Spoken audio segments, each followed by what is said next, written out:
Hello everybody, and welcome back to another episode of the Technical Minecraft Survival Guide.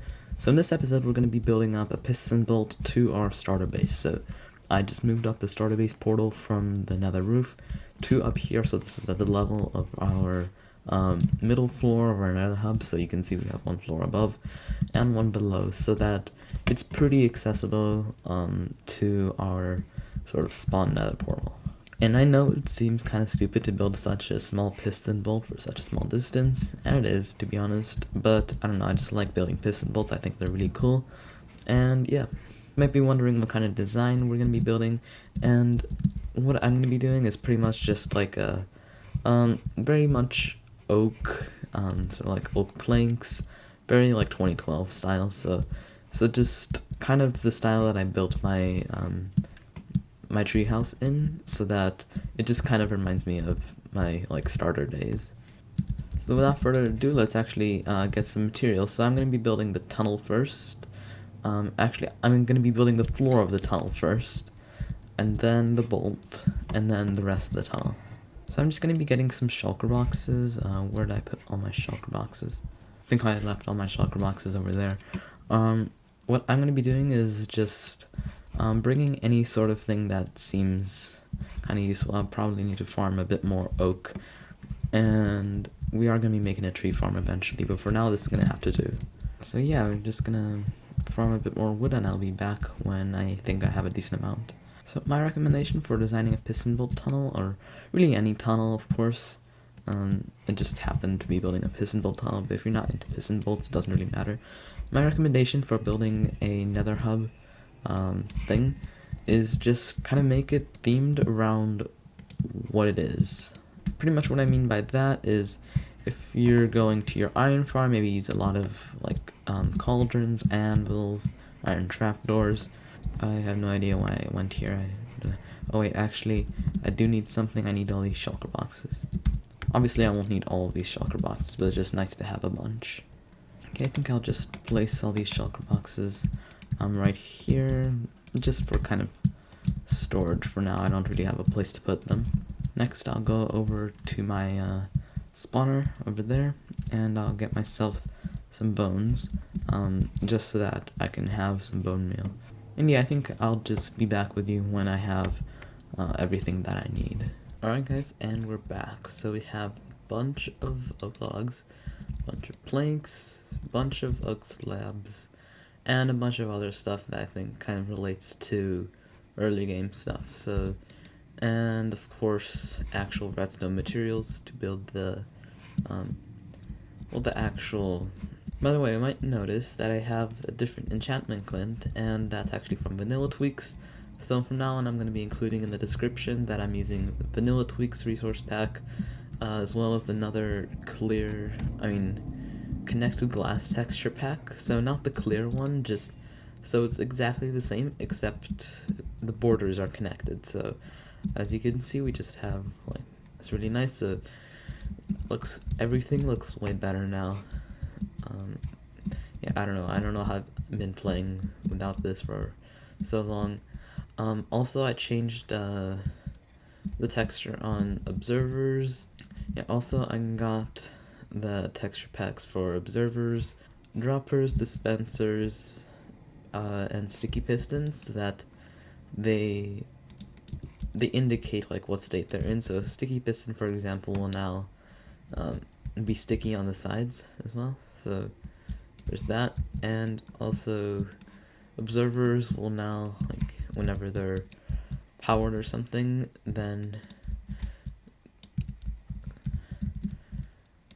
they will give that sort of thing there. And also hoppers now show in which direction they're pointed, and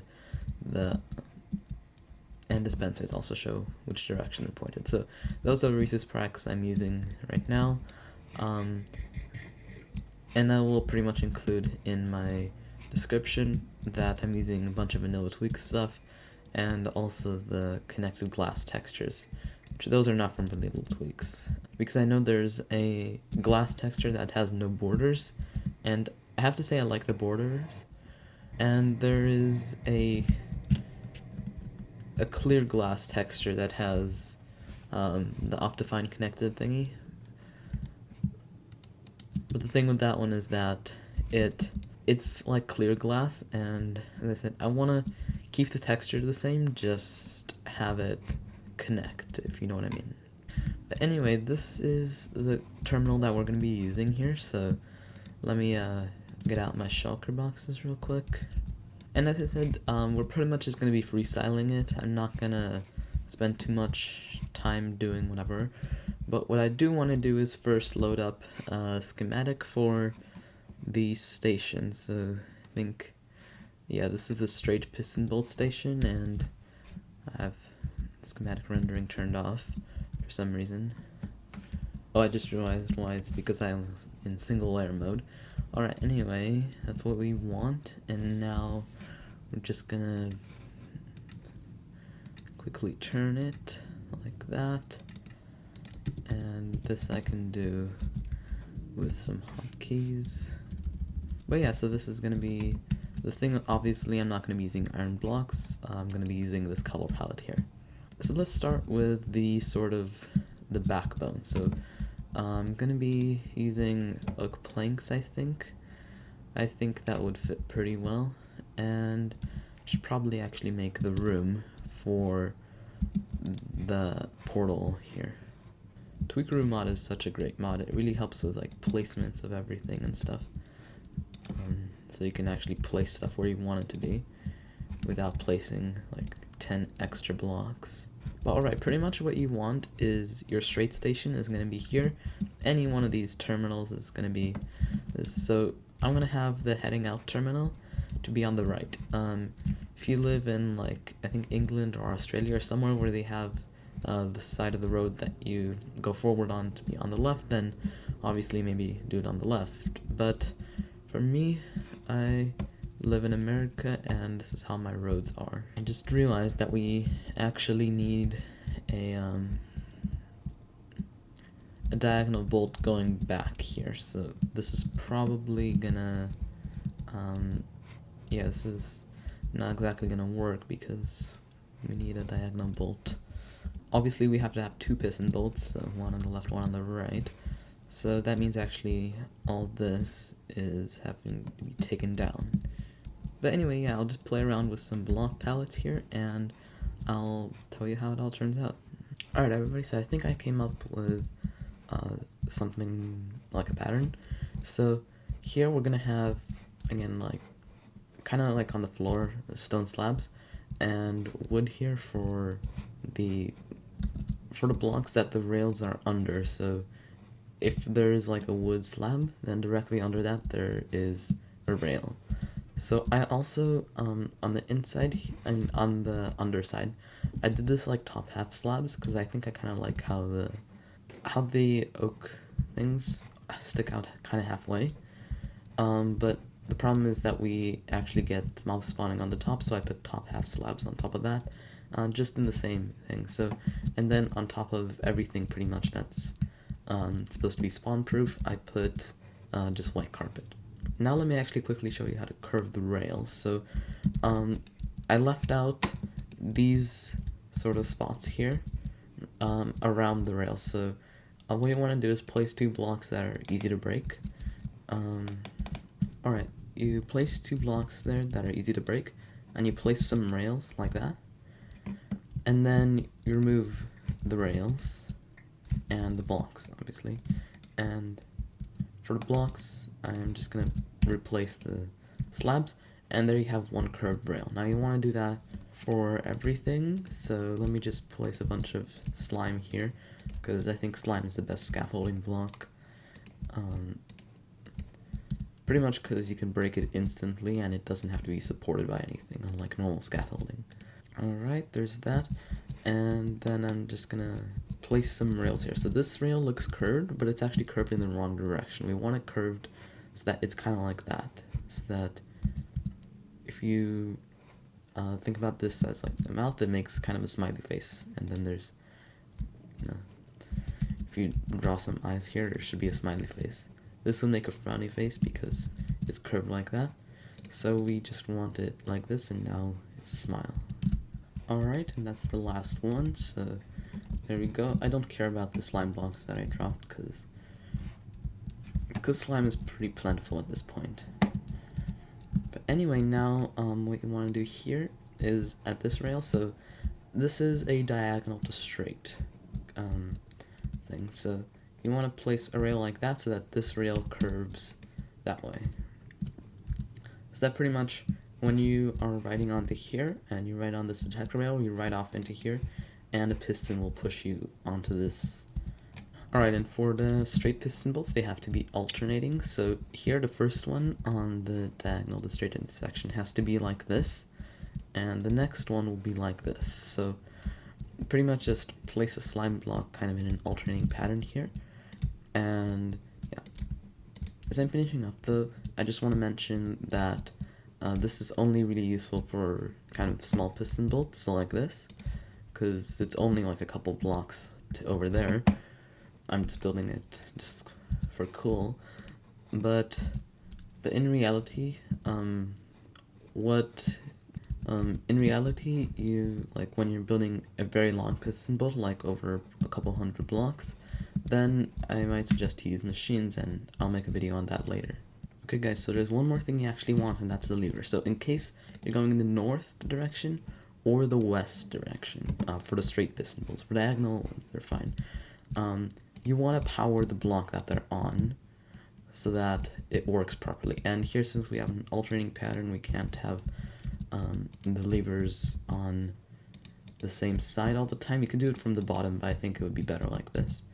And pretty much, yeah, you just want to power the block that the rail is on, and that should do the trick. It's pretty much what happens otherwise is the rail doesn't curve.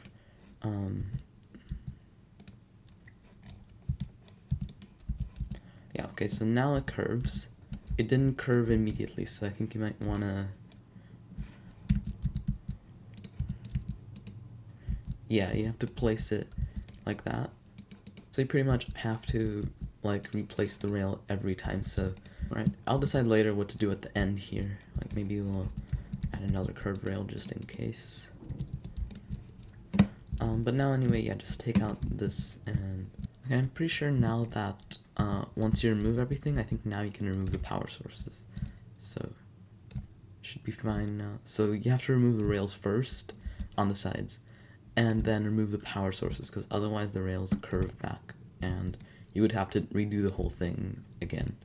Alright, but anyway, that's how it's done, and I'll be back when I have all the rails curved, and also when I continue that pattern. By the way, on this side for the straight piston bolt, I'm thinking about having, like, crafting tables here, and yeah.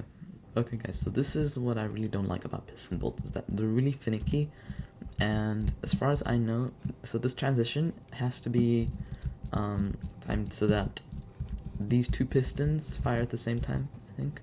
So these two, and my repeaters and stuff in the back, they weren't properly synced up, so I'll just go into free cam to show it off properly. But so anyway, you kind of have this pattern for these diagonal piston bolts, so they go like that. But here the thing was that it had to be going like this, so that wouldn't have worked out, because that would mean that there would have to be a repeater here, but there isn't, there's a dust.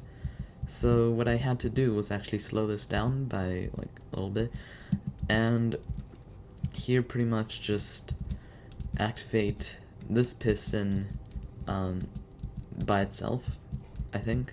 I think that's what's going on here. I'm not really sure. But anyway, and then this continues going on how it's supposed to.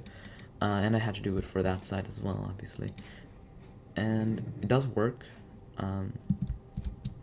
And I think it should be fine like this, but just in case you're wondering, that's how to fix it, because yeah, because otherwise you would have a repeater here going into a block here and a dust here, and yeah, so that would be kind of a problem with the timings that you have here, I'm pretty sure, so that's why I had to do that.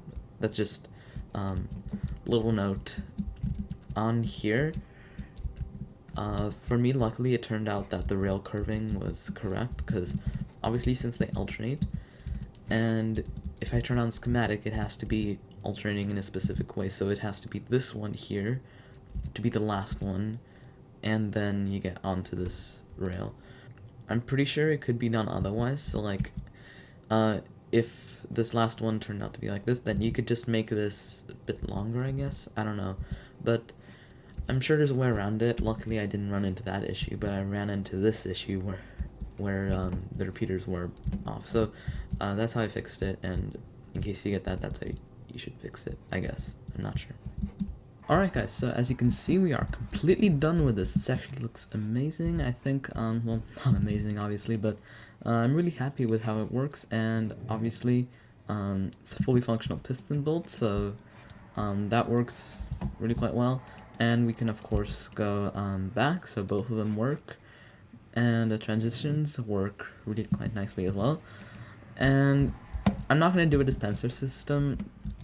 I think the sort of thing I'm kind of going for here is like you kind of have like a car, like, you know, when you're going somewhere you usually take your car with you.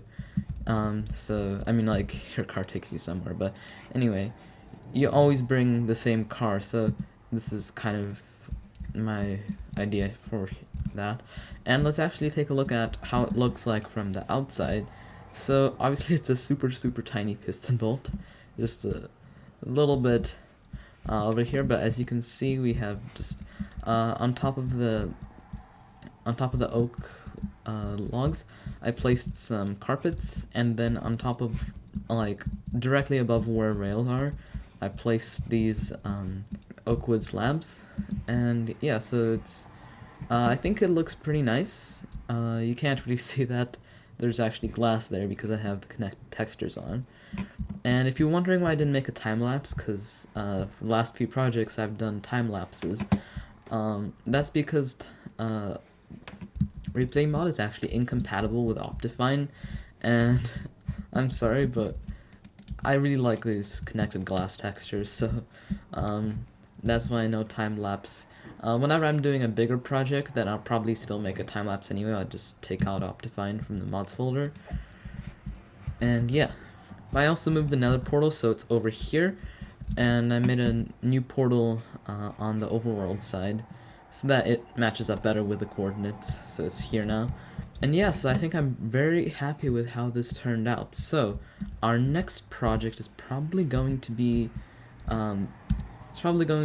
to make a quad witch hut, so, I mean, starting the quad witch perimeter, obviously.